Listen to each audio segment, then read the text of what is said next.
Bismillahirrahmanirrahim. Siapapun mengalami hal ini, tidak ada yang terlewati, meskipun terkadang kita tidak menyaksikannya secara fisik. Perkara ini adalah perkara batin, perkara yang tidak nampak. Terkadang kita melihat orang yang terlihat tenang, tidak ada hal yang membuatnya menderita di akhir kehidupannya, ya. Maka bukan berarti ia kemudian tidak mengalami sakaratul maut. Nabi sallallahu alaihi wasallam ketika di penghujung akhir hayat hidupnya, ya, beliau mengatakan inna lil mauti sakarat, bahwasanya setiap kematian itu ada sakaratnya. Kemudian yang telah berlalu bahwa dalam kitab ini Al-Qurtubi rahimahullahu ta'ala menyebutkan bab tentang perpisahan setiap anggota tubuh dengan yang lainnya. Maka ini tidak ada khabar yang bisa diterima di dalam hal ini menurut peneliti di sini. Jadi memang ada hal yang menyenangkan ketika kita membacakan buku yang sudah ditahqiq. Ditahqiq itu artinya sudah dilakukan penelaahan, diteliti jalur-jalur hadisnya, ini ungkapan asar ini dari siapa, ini siapa yang menceritakan, itu semuanya kalau ada buku, ada tulisannya ditahqiq, itu enaknya adalah kita akan tahu, oh hadis ini lemah, oh hadis ini patut dijadikan rujukan, ini yang tidak, oh ini tidak ada asalnya. Dan di sini penulis menyebutkan banyak hal yang disampaikan oleh Al-Qurtubi. Bukan lantas kemudian Al-Qurtubi kita cemooh, kita celak, tidak. Banyak hal yang bermanfaat dari beliau rahimahullah ta'ala. Namun manusia senantiasa ada kekurangan.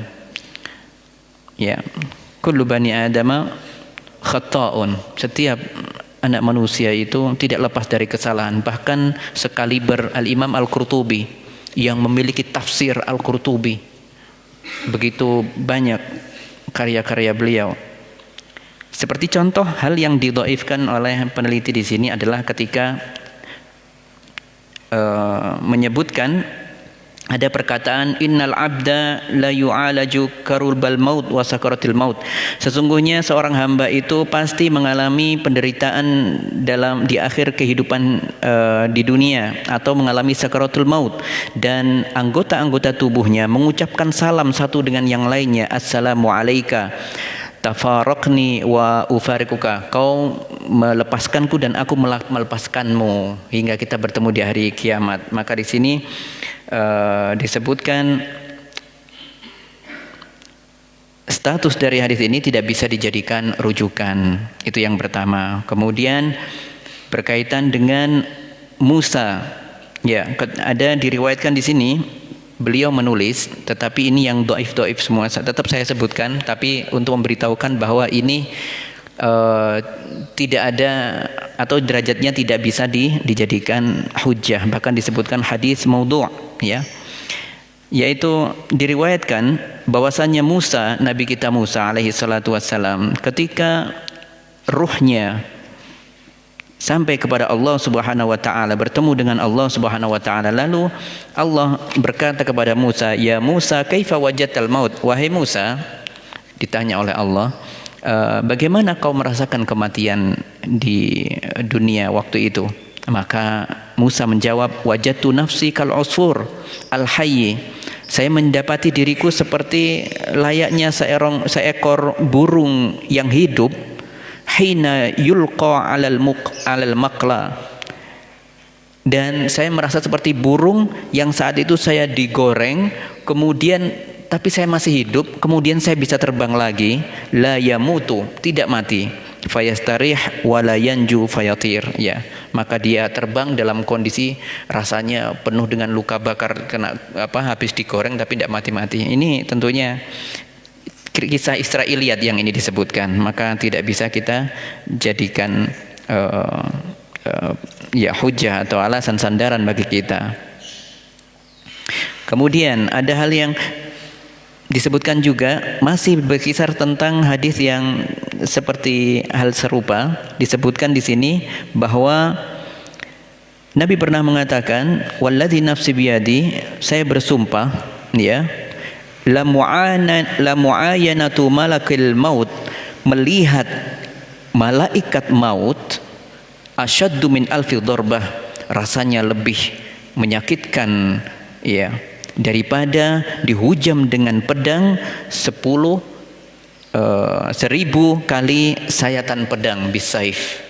Maka tentu di sini tidak ada kebenaran di dalamnya, dan inilah hal-hal yang serupa yang kemarin kita telah membahas di dalamnya. Hari ini insya Allah kita membahas tentang apa yang ada kaitannya dengan tadi disebutkan, yaitu malakul maut. Dalam bahasa Arab, malaikat itu bahasa Arabnya malak.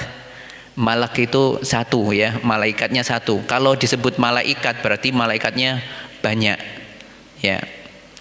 Allah memiliki malaikat, berarti Allah memiliki makhluk yang namanya malak, ini jumlahnya banyak. Tapi karena tidak dikenal di bahasa Indonesia istilah malak, ya, maka yang kita gunakan adalah malaikat.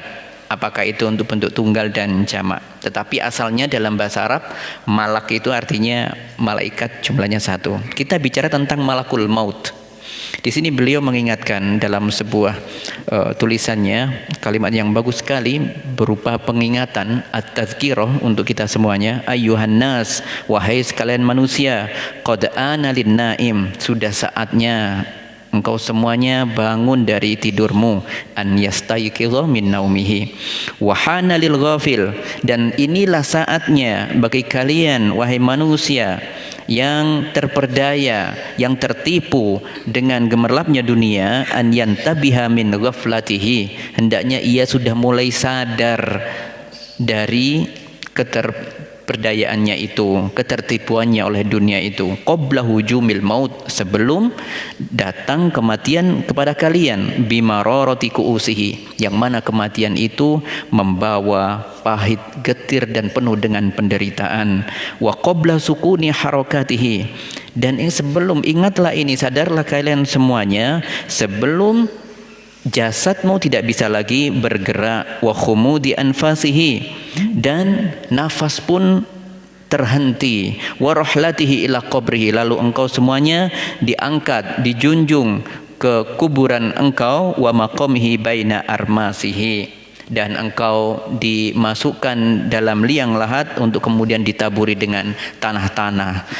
Sesungguhnya ini adalah hal yang disampaikan oleh penulis Al-Qurtubi rahimahullah ta'ala, mengingatkan kita semuanya untuk tidak terlena dengan kehidupan yang fana ini.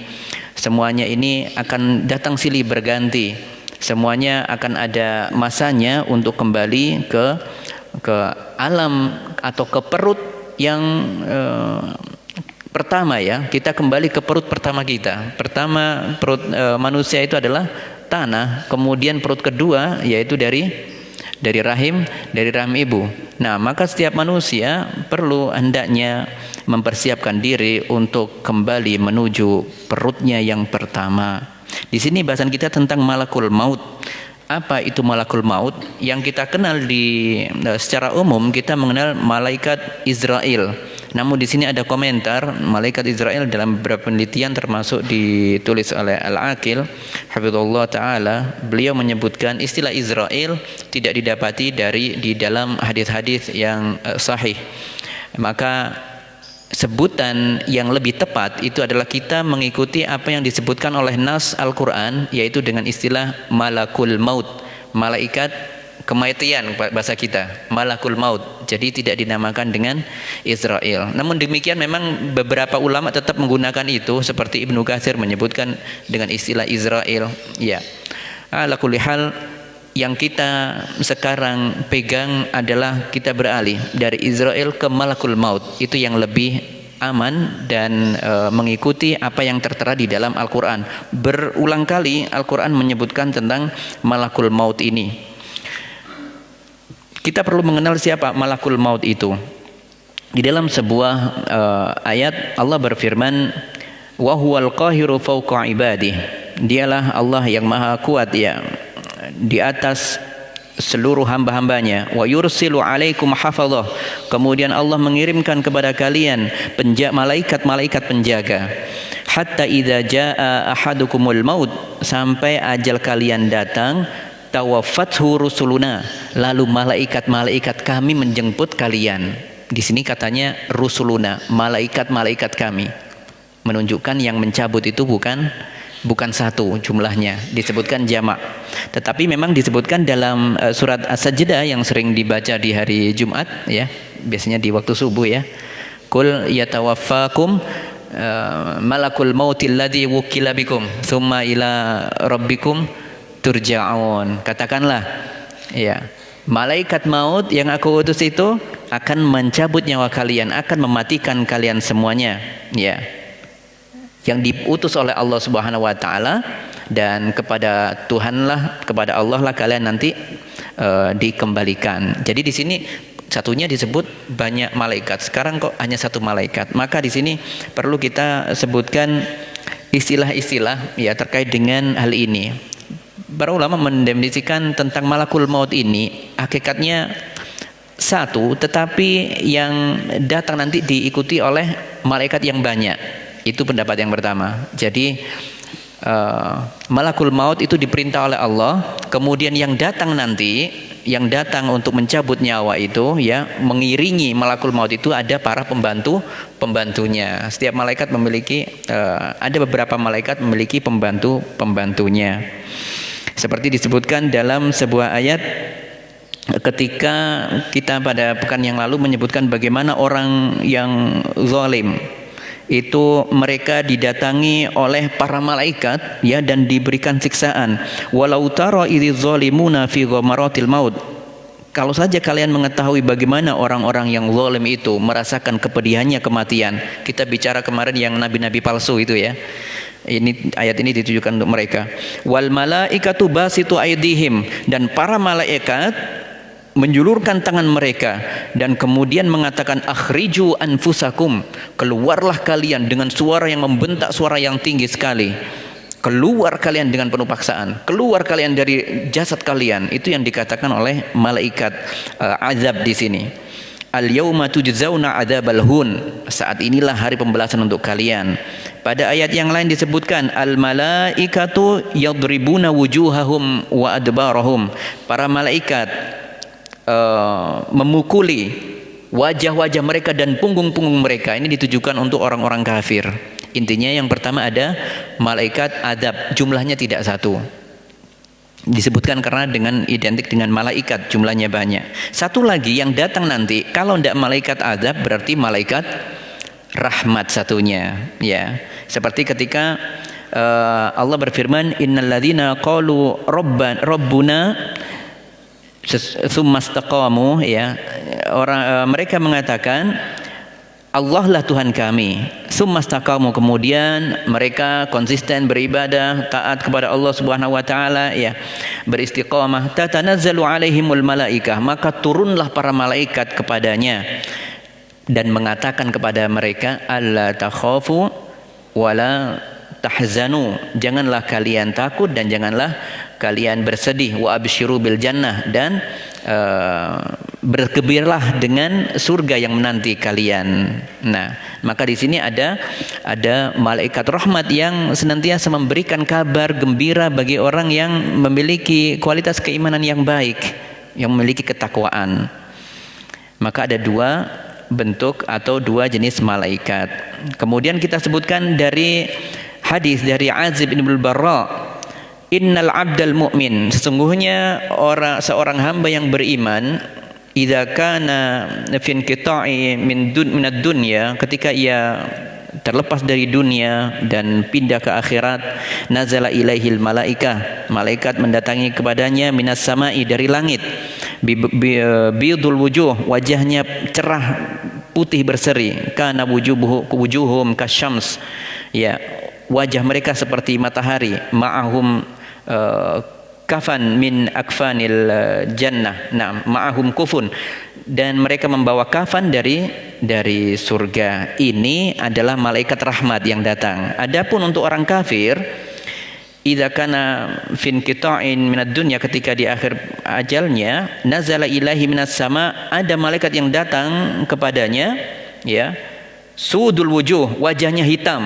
ma'ahum al-musuh, dengannya semacam apa itu, kain yang kasar sekali. Untuk kafannya itu kain yang kasar yang sangat menyakitkan sekali. Yang intinya di sini ada dua malaikat rahmat dan azab. Dan lebih jelas lagi, kita pernah mendengar kisah tentang pertobatan seorang hamba yang membunuh 99 orang, ya. Kila man kana qablakum, ya, dulu di zaman sebelum kalian ini ada seseorang yang membunuh 99 orang kemudian bertobat kepada Allah. Secara ringkas, dalam pertobatannya itu mendatangi seorang awalnya kepada seorang abid, kepada orang ahli ibadah tetapi tidak berilmu, maka diarahkan ke jalan yang tidak benar. Dia mengatakan sesuatu yang membuatnya pesimis. Adakah jalan tobat untukku? Dosamu terlalu besar, tidak bisa tobat lagi kamu itu. Lalu dipenggalah juga, dibunuhlah orang ahli ibadah itu. Berbeda ketika seorang alim yang menjawab, dia mendatangi seorang lagi, orang alim, dia tanya, apakah masih ada kesempatan untukku untuk bertobat? Iya, silakan, masih ada kesempatan untukmu untuk bertobat. Kau sekarang pergi ke negara yang sana, ke negeri sana, di sana banyak orang-orang beriman, banyak orang-orang ahli ibadah. Pergilah ke sana. Dalam rangka melakukan pertobatannya, ternyata di tengah jalan ajalnya tiba, dia meninggal, dan saat itu berada kurang lebih di tengah-tengah kurang lebihnya, ya. Sehingga yang datang saat itu dua malaikat, malaikat azab dan malaikat rahmat. Dan mereka itu fatakhasama, mereka berebut siapa yang berhak mengambil arwahnya atau jasa ruhnya ini, siapa namanya yang bertobat ini. Maka kemudian ada seorang malaikat, ada sosok malaikat yang menjelma menjadi manusia, dan ini tidak diketahui oleh malaikat rahmat dan adab, dikira manusia biasa. Kemudian menengahi perkara itu, dan ternyata didapati dia arahnya lebih dekat kepada tempat tujuan untuk pertobatan, padahal dia belum melakukan amalan kebaikan apapun.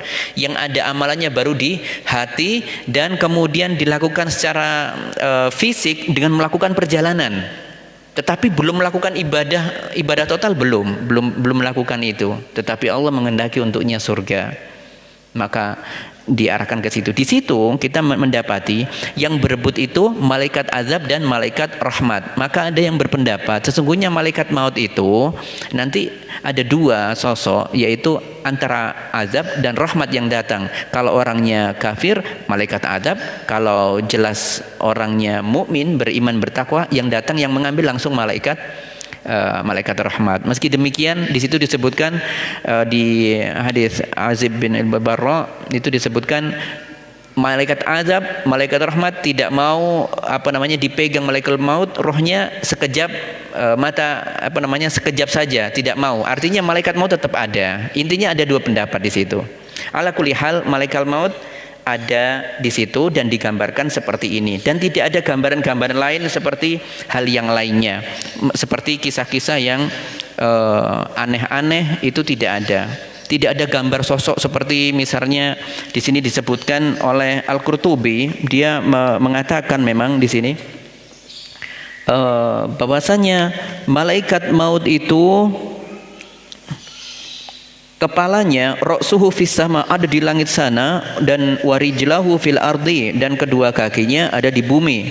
Wa anna dunya kulluha fi yaday malakul maut, dan dunia itu di genggaman tangan malaikat maut. Tentu ini adalah perkataan-perkataan yang tidak bisa diterima kebenarannya.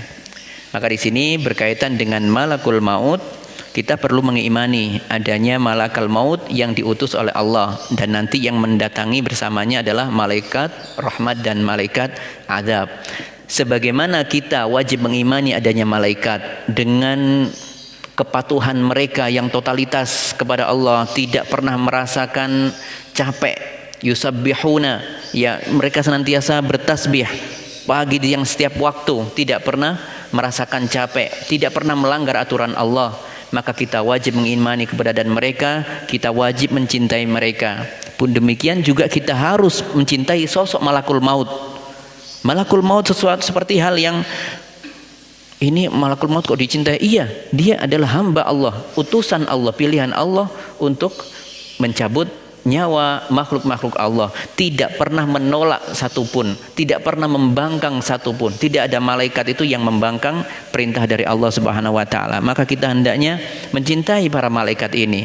Kita justru hendaknya berterima kasih kepada mereka.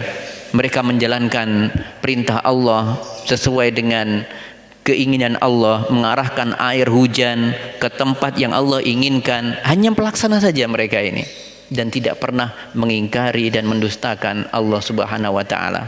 Dan itulah kita perlu mengimani, perlu mencintai para malaikat, termasuk malakul maut. Dan bentuk penghormatan kita terhadap malakul maut tidak boleh dijadikan guyonan-guyonan, ya. Ada itu di WA, malaikat Israel telepon, ada telepon kemudian namanya malaikat Israel tulisannya. Ini ya pernah ya dapati itu ya. Ini seperti tidak menghargai ini, tidak ada rasa takut sama sekali dengan malakul maut. Kenapa? Ada itu ya, di situ ada semacam telepon tulisannya malaikat Israel, seolah-olah dia ditelepon oleh malaikat Israel atau malakul maut di sini yang disebutkan. Naam.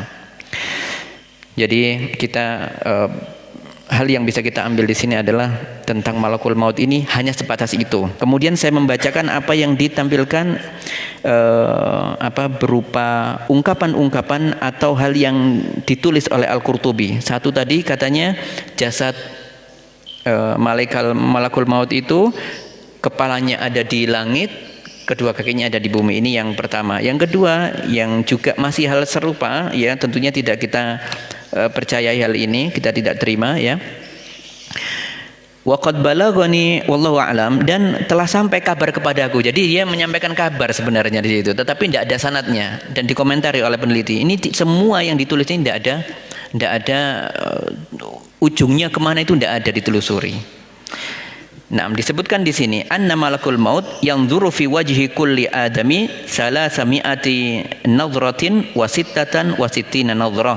Bahwasanya malakul maut, malaikat maut itu melihat wajah-wajah anak manusia 300 kali, ya, 366 kali dalam sehari. Disebutkan di sini seperti itu.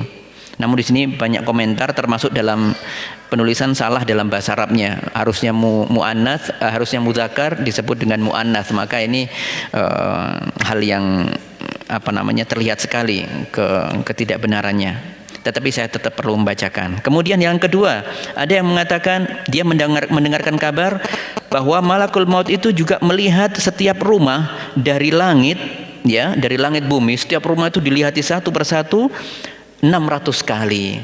Ada juga yang serupa dengan ini, bahwasanya malaikat melihat manusia itu 70 kali dalam sehari. Setiap 20 menit dia melihatnya. Itu tidak ada semuanya. Tidak ada rujukan untuk ini, ya. Yang berikutnya adalah disebutkan bahwa malakul maut memiliki banyak pembantu, ya, banyak pembantunya. Kalau saja ia memerintahkan pembantu-pembantunya itu untuk menelan bumi, maka bumi itu semuanya akan tertelan oleh para malaikat itu. Ini juga tidak benar. Ya. Ada lagi, malakul maut itu ditakuti oleh para malaikat. Ini perkataan beliau selanjutnya, ya. Sama, tidak ada kebenaran di dalamnya. Para malaikat takut dengan malakul maut seperti halnya takutnya manusia ketika melihat binatang buas. Subhanallah, ya. Ini kabar-kabar saja ini. Berikutnya, hamalatul arsy, malaikat pembawa arsy, idza qaruba malakul maut, kalau didekati oleh malakul maut, ya, maka setiap dari mereka yang membawa arsy itu semuanya meleleh semuanya. Tidak masuk akal ya ini, ya. Jadi tetap saya bacakan, ini hal-hal yang tidak perlu. Tapi beredar masalahnya ini beredar kalimat-kalimat seperti tadi itu, malaikat maut melihat, yang paling sering terdengar itu malaikat maut melihat manusia setiap 20 menit misalnya. Itu kan sering didengar itu tidak ada. Hal yang seperti itu tidak ada. Nah, kemudian disebutkan malakul maut, ya, mencabut roh manusia itu dari ujung kakinya, kuku-kukunya, urat-uratnya ditarik sampai rambutnya, kemudian semuanya ini terlepas semuanya, dan rasanya setiap terlepasnya satu jasad dengan jasad lainnya itu ketika ruhnya dicabut, ya misalnya jarinya tidak fungsi satu misalnya karena sudah tercabut, maka itu rasanya seperti terpukul atau tersayat oleh 1000 sayatan pedang. Ini juga tidak ada dasarnya. Ada lagi yang lebih ekstrim di sini, ya. Seandainya rambut seorang yang meninggal itu, ya, yang kalau seandainya rambut dari kematian, ya, dari seorang yang meninggal itu ketika mengalami kematian, sakitnya rambut itu kalau diletakkan di langit dan bumi, niscaya semuanya akan meleleh. Oh, ini berlebihan, intinya berlebihan. Masuk rambut saja bisa ini menghancurkan langit dan bumi. Nah, ini yang beredar di perkataan sekitar kita berkaitan dengan malakul maut. Yang intinya berkaitan dengan malakul maut, hendaknya kita iman itu. Jangan seperti orang Jahmiyah.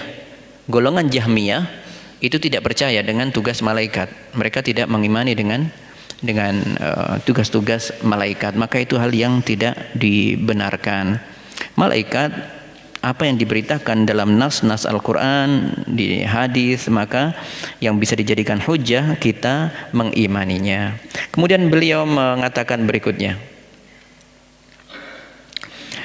famasil nafsak, setelah menyebutkan kondisi tentang menakutkannya malakul maut, sebenarnya tujuannya Al-Qurtubi kalau menurut peneliti adalah agar kita semuanya merasa takut dengan kematian. Tetapi caranya ini yang tidak perlu sebenarnya menunjukkan khabar-khabar yang tidak ada asalnya, tetapi terlanjur memunculkan yang tidak ada asalnya ini. Akhirnya diberikan koreksi oleh pentahqiq atau penelitinya. Kemudian di sini melanjutkan beliau Al-Qurtubi, masil nafsak, oleh karenanya bayangkan diri kalian saat ini, ya maghrur, orang-orang yang terperdaya saat ini, qad halat bikas sakarat, andaikan saat ini kalian dalam keadaan sakarat, wa nazala bikal aninu wal ghamarat, dan saat itu kau merasakan betapa menderitanya kematian itu. Faman qail yaqul, lalu ada orang di sekitar kalian itu berkata, inna fulanan qad ausa, lihat saudara kita yang sedang sakaratul maut itu sudah saatnya memberikan wasiat untuk keluarga-keluarganya. Wa maluhu qad uhsiya, dan harta-hartanya harus sudah dihitung sekarang ini. Nah, itu ketika orang sakaratul maut ada yang mengatakan seperti itu, bayangkan rasanya seperti apa.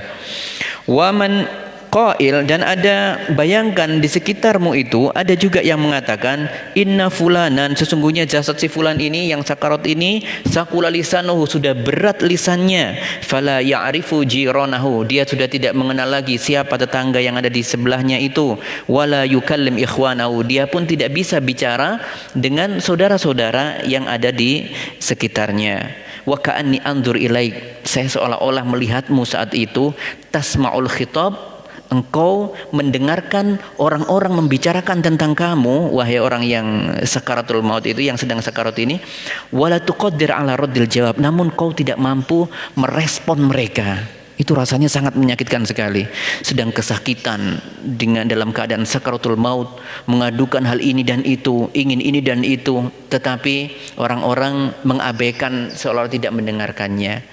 Ya, dia pun tidak bisa merespon ucapan orang-orang yang seperti tadi. Si fulan sudah dalam keadaan sakarat, si fulan sudah lisannya berat, tidak bisa ngomong apa-apa. Si fulan ini sudah saatnya harus berwasiat. Oh, hartanya sudah dibagi-bagi sekian. Dia ingin membantah itu tidak bisa, cuma bisa diam saja. Summa tabki ibnatuka kal asirah, lalu engkau melihat anak perempuanmu menangis di sebelahmu seperti seorang tawanan yang tunduk, tatadarra, dan berkata, wataqul habibi abi, wahai ayahandaku, man liyutmi ba'daka, siapa nanti yang akan melanjutkan, yang akan menafkahiku, siapa yang akan memberikanku makanan, siapa yang menghidupiku nanti. Wa man lihajati, dan siapa yang nanti memenuhi kebutuhan hajat hidupku. Itulah yang diungkapkan oleh anaknya. Namun dia tidak bisa berbuat apa-apa. Wa anta wallahi, dan demi Allah saat itu aku melihat engkau seolah-olah hanya mendengar ucapan mereka, wala taqdir ala raddil jawab, namun kau tidak bisa merespon sedikit pun apa yang terjadi di sekitarmu. Maka memang ini adalah hal yang sangat tidak menyenangkan, tetapi kembali lagi sakaratul maut setiap orang akan mengalaminya. Bahkan kita singgung kemarin ketika di penghujung hayat Nabi, beliau sampai memasukkan tangannya ke ulbah, ke sebuah bejana, saking panasnya badannya. Itu adalah sakarat untuk beliau. Ya, sakitnya luar biasa, 2 kali sakitnya manusia biasa, ya. Bahkan ketika melihat itu Fatimah putrinya merasa sangat kasihan. Wa karba abata, duhai ayahku yang sangat menderita sekali, sampai nangis Fatimah mengatakan seperti itu. Tetapi beliau menenangkan putrinya Fatimah, la karba ba'dal yaum, ya, setelah ini tidak ada lagi penderitaan untuk ayahmu ini, ya. Artinya di sini sakaratul maut memang sangat menyakitkan.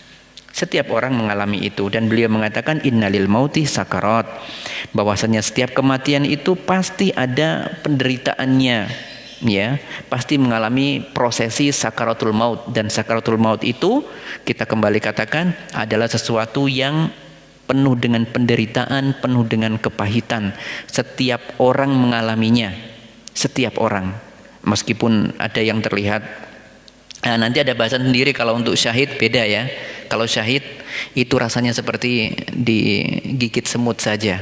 Spesial untuk syahid di jalan Allah, ya. Adapun yang lainnya, para anbiya, para nabi, para rasul, semuanya mengalami hal yang serupa. Bahkan mereka sangat-sangat menderita. Nah, tentunya ada hikmah di balik itu. Kita sekarang bicara tentang sakaratul mautnya para nabi dan rasul. Para ulama kami menyebutkan, ya, bahwasanya benar memang para nabi dan rasul, kemudian orang-orang para waliullah, orang-orang yang bertakwa kepada Allah, ya, mereka akan mengalami hal yang serupa, bahkan mengalami rasanya itu lebih menyakitkan daripada orang yang biasa-biasa saja, ya, daripada orang yang biasa-biasa saja. Nah, intinya kondisi keadaan sakaratul maut setiap individu itu berbeda satu dengan yang lainnya. Di sini seolah-olah memberikan pengetahuan kepada kita bahwa semakin tinggi derajatnya di sisi Allah, ya, maka rasa sakitnya itu jauh lebih dahsyat. Nah,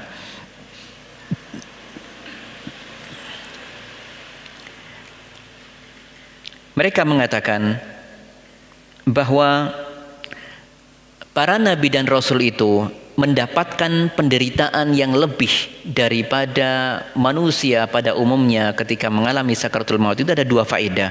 Yang pertama adalah an ya'rifal khalqa alamal mauti wa annahu batin, agar manusia semua itu paham benar bahwa pahitnya, sakitnya kematian itu, ya, datang kepada setiap orang yang meninggal dunia.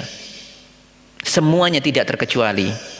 Wa annahu batin, tetapi sifatnya batin, ya. Tidak harus kita melabel, oh orang ini matinya kok tersenyum ya, oh matinya kok indah sekali ya, seperti diam, tidak ada pergerakan, tidak ada proses sakarat yang menyakitkan, tiba-tiba mati dengan lembut. Kita tidak tahu, itu kacamata lahiriah kita. Adapun secara batin, maka dikatakan menurut para ulama, mereka tetap mengalami hal yang menyakitkan. Apakah pesakitan itu, ya, berupa pesakitan fisik, ya, termasuk di dalamnya adalah psikis. Rasa cemas, rasa takut yang berlebihan itu dirasakan oleh setiap manusia. Meskipun terkadang kita melihatnya mereka, oh kok mudah sekali ya, ruhnya gampang keluarnya ya. Kita tidak bisa melabel itu, karena itu kacamata lahiriah kita. Adapun kacamata batiniah kita, kacamata batin, sesungguhnya kita mengimani ini perkara gaib. Perkara sakaratul maut perkara gaib. Kita mengimani bahwa innalil mauti sakarat, bahwa setiap kematian itu ada sakaratnya, ada penderitaan di dalamnya. Ya, kecuali tadi disebutkan kecuali orang syahid. Kemudian yang kedua, faedah yang kedua adalah kenapa untuk para nabi dan rasul diberikan keadaan yang sangat-sangat menyakitkan untuk mereka, terlebih lebih daripada orang pada umumnya, adalah untuk menyempurnakan ujian Allah kepada mereka sehingga mereka semakin sempurna, ya, ketika bertemu dengan Allah Subhanahu wa taala dan menempati derajat yang tertinggi. Itu faedah yang kedua menurut para ulama seperti itu. Jadi bukan berarti kemudian para anbiya diberikan kesulitan dalam proses kematian mereka, kemudian dikatakan oh ini berarti orang sesat, ini tidak bisa dikatakan begitu. Oh ini para anbiya banyak dosanya, tidak bisa. Tidak. Ya, tetapi ini adalah dengan hikmah untuk menyempurnakan ujian Allah kepada mereka sehingga mereka kembali ke hadirat Allah Subhanahu wa taala dalam keadaan yang paling sempurna dan mendapati tempat paling tertinggi di surganya. Setiap nabi memiliki ujian. Ujiannya itu mulai hidup sampai menjelang kematiannya. Ya. Di kala hidup semua nabi mengalami ujian. Nabi Nuh dakwahnya 950 tahun diejek oleh orang-orang sekitarnya, ya. Dibully, dikatakan yang tidak enak. Musa juga demikian. Musa rasa psikisnya itu sudah sangat menyentuh sekali. Psikisnya begitu berat ketika diperintahkan oleh Allah untuk menemui Fir'aun, ya, dan justru suruh menasihati Fir'aun. Wa qula lahu qawlan layyina, katakanlah kepada Fir'aun, nasihatilah Fir'aun itu dengan ucapan yang lembut. Tentu Musa saat itu dengan Harun merasa sangat ketakutan sekali, ya. Inna nakhafu, kami sesungguhnya takut wahai Rabb kami, an yafrutu alaina aw yadgha aw an yatgha.